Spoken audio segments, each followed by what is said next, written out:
বাংলাদেশের ফতোয়া জেনেছেন তো, বউ অটো তালাক হয়ে যাবে। বাংলাদেশের ফতোয়া ইনায়াতুল্লাহ আব্বাসী বলছে, হ্যাঁ বলছে অটো তালাক। আমি মুমতাজুল ইসলামের কথা বলছি না, তবে আপনার স্ত্রীর কাছে জোরালো ভাবে এটা প্রস্তাব রাখতে হবে, তোমাকে সালাত আদায় করতেই হবে। অসমাত সাহারাহা, 1 মাস সিয়াম পালন করতে হবে। একজন নারী যদি 1 মাস সিয়াম পালন করে, 5 ওয়াক্তে যদি নামাজ পড়ে, অবশ্যই সে নারী জান্নাত চলে যাবে। 3 ওয়াতাআত বালাহা, স্বামীর সেবা করবে। করে তো কালিয়াচকের মানুষ সেবা যত্ন? ও বলছে না, মানে বেচারা খুব বিপদে আছে, ওর বাড়ি থেকে একটু বিচার করে আসবে। ও আজকে আমায় খেতে দিয়েছে মসজিদের 2 তলা, তো ও যার সুন্দর রান্না করতে পারে, আমি ভাবছি এলাকায় জলসা হলে ওর বাড়িতেই আসবে। এবার ওর স্ত্রী যা রান্না করেছে বা ও নিজে যা রান্না করেছে, মাশাআল্লাহ সাংঘাতিক রান্না ওর হাতে। জি, স্বামী স্ত্রী যদি অশান্তি ঝগড়া থাকে, মহিলা তুমি জান্নাত যেতে পারবে না। চলুন, আমাদের নবী মুহাম্মদ সাল্লাল্লাহু আলাইহি ওয়াসাল্লাম কত ভালোবাসতেন স্ত্রীদেরকে, স্ত্রীরা আল্লাহর নবীকে কত ভালোবাসতেন। বিশ্ব নবীর বিবি আম্মা জান আয়েশা বলছেন, যে গেলাসে আমি পানি পান করিতাম, পান করা হয়ে গেলে নবীকে দিতাম। দেখিতাম আমি নিজ নয়নেতে, ওখানে মুখ লাগায়া নবী পান করিতেন। গোস্ত খেয়ে হাড্ডি গুলা ফেলিয়া দিতাম, চুষে চুষে খেত নবী চোখেতে দেখিতাম। আল্লাহু আকবার। আম্মা জান আয়েশা বলছেন, যে গেলাসে আমি পানি পান করিতাম, পান করা হয়ে গেলে নবীকে দিতাম। দেখিতাম আমি নিজ নয়নেতে, ওখানে মুখ লাগায়া নবী পান করিতেন। আম্মা জান আয়েশা বলছেন, আমি গেলাসে পানি পান করেছি, গেলাসটাকে রেখে দিয়েছি, আল্লাহর নবীকে দেখেছি ওই গেলাসে ওই জায়গাটায় মুখ লাগিয়ে আবার তিনি পানি পান করতেন।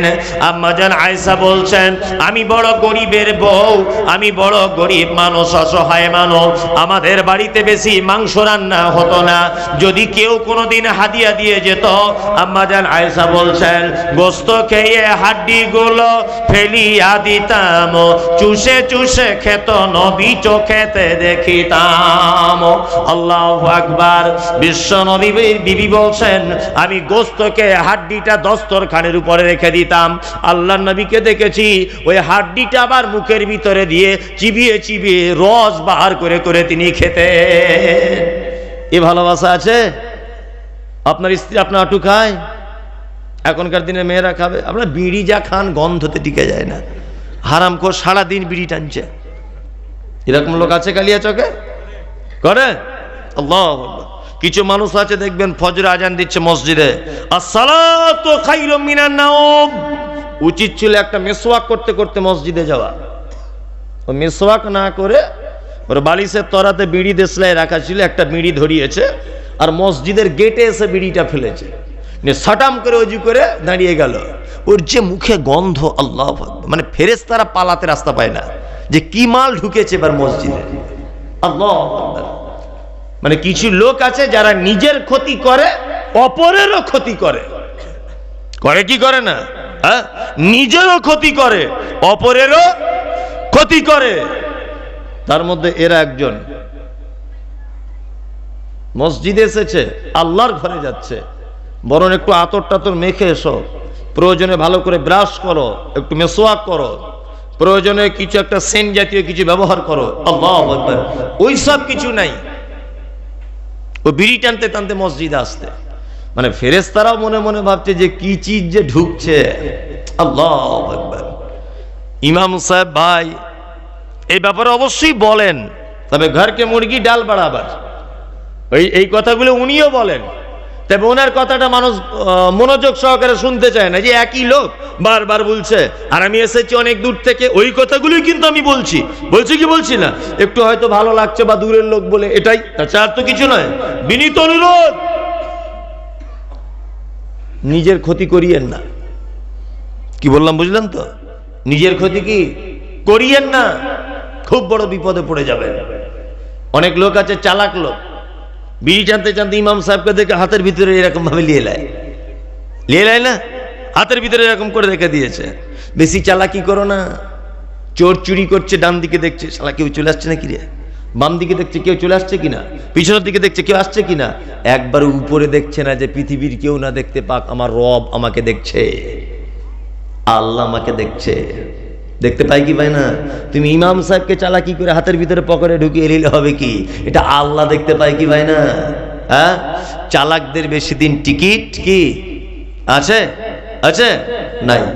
আপনাদেরকে মাঝখানে একটা কথা বলি, ঘুম লেগেছে, অনেকজন হাই তুলছে, আমি বুঝতে পারছি, ওইটা ভাঙাবার জন্য একটা কথা বলে দিচ্ছি। চালাকদের কি হয়? দুটো বাচ্চা ছেলে, বুঝলেন, ছোট ছোট বাচ্চা ছেলে, একজনাদের গাছে কমলা লেবু হয়েছিল খুব বড় বড়, দুজনা চুরি করেছে, 2 ব্যাগ চুরি করেছে। চুরি করে একটা বন্ধু আর একটা বন্ধুকে বলছে, ওরে চুরি যখন করলি কোথায় ভাগ করবি? তার একজন বলছে, এক কাজ করে, ফটিকদের গোয়াল ঘরে চল। গোয়াল ঘর বুঝেন? বলছে গোয়াল ঘরে চল, কেউ দেখতে পাবে না। তখন আর একজন বলছে, ওরে বাবা, ফটিকের মা সাংঘাতিক ডেঞ্জারেস, ও ঠিক বুঝতে পেরে যাবে। তা আরেকজন বলছে, এক কাজ কর, আমাদের ইমাম সাহেবের মক্তবে চল। বলছে, ওরে বাবা, তাহলে তো আরো খাতারনাক, জুম্মার খুতবা বলে দিবে। তাহলে কি করবি? বলছে, এক কাজ কর, বরঞ্চ আমাদের কবরস্থানে চল, মরা মানুষরা সব শুয়ে আছে, কেউ জানার নেই, বলার নেই, কিছু নেই, দুজনা ভাগ করে চলে আসবো। মানে এক ব্যাগ করে দুজনা কমলা লেবু চুরি করেছে, নিয়ে কবরস্থানে গেটটা খোলার সময় 2টো কমলা লেবু পড়ে গেছে হঠাৎ করে। তা ওরা বলছে, এক কাজ কর, ব্যাগের গুলো আগে ভাগ করে নি, তারপরে গেটের গুলো ভাগ করবো। দুজনা বন্ধু মিলে ভাগ করছে, গুনে গুনে 2টো করে হাতে ধরে বলছে, এটা তোর, এটা আমার, এটা তোর, এটা আমার, এটা আমার, এটা তোর, ভাগ চলছে। ওই গ্রামের একটা মাতাল ছিল, ওই মাতাল রাস্তা দিয়ে হেঁটে হেঁটে আসছে। ও মনে মনে ভাবছে, কি ব্যাপার, কি ব্যাপার, কবরস্থানে এটা তোর, এটা আমার, এটা আমার, এটা তোর, আওয়াজ হচ্ছে কেন? নিশ্চয় তাহলে মনে হয় মরা মানুষদের জান্নাত থেকে আর জাহান্নাম থেকে গাড়ি এসে ফেরেশতারা মনে হয় ভাগ করছে, ও ভেবেছে আর কি। এখন মাতাল ভাবছে, সত্যি তো, কবরস্থানে আওয়াজ হবে কেন? কঠিন ব্যাপার। মাতাল একেবারে, ওর বাপ মারা গেছে 2 সপ্তাহ আগে, ও ছুটে চলে এসেছে ইমাম সাহেবের কাছে। বলছে, ইমাম সাহেব ভাই, তো বলছে, কি বলছি, ঘটনা সাংঘাতিক। ইমাম সাহেব এখন দুপুরবেলা ঘুমাচ্ছিল, বলছে তাড়াতাড়ি চলুন। বলছে কি? বলছে, আমার বাপকে একটু জান্নাতের গাড়িতে তুলে দেবেন, মনে হয় ফেরেশতা এসে মাল সব ভাগ চলছে। তখন ইমাম সাহেব, বিয়াদব কোথাকার, আজে বাজে কথা। বলছে, না, আল্লাহর কসম, আমার নানির কসম বলছি, আপনাকে যেতেই হবে। ইমাম সাহেব দেখছে তো মাতাল। বলছে, তাহলে 500 টাকা লাগবে। বলছে, 500 টাকাই দেবো। ফট করে পকেট থেকে 500 টাকা ইমাম সাহেবের হাতে ধরিয়ে দিল। আর ইমাম সাহেব দেখছে টাকা পেয়ে গেছে, ও যেতেই হবে। আর ইমাম সাহেব বেচারা ওই মানে কবরস্থানের গেটের কাছে গিয়ে দাঁড়িয়েছে, দেখছে সত্যিই তো আওয়াজ হচ্ছে, এটা তোর, এটা আমার, এটা আমার, এটা তোর। ইমাম সাহেব শিক্ষিত মানুষ, ও কিন্তু ঘাবড়ে গেছে যে ঘটনা কি। এখন দুজনা যে ভিতরে কমলা লেবু ভাগ করছে, ইমাম সাহেব তো জানে না।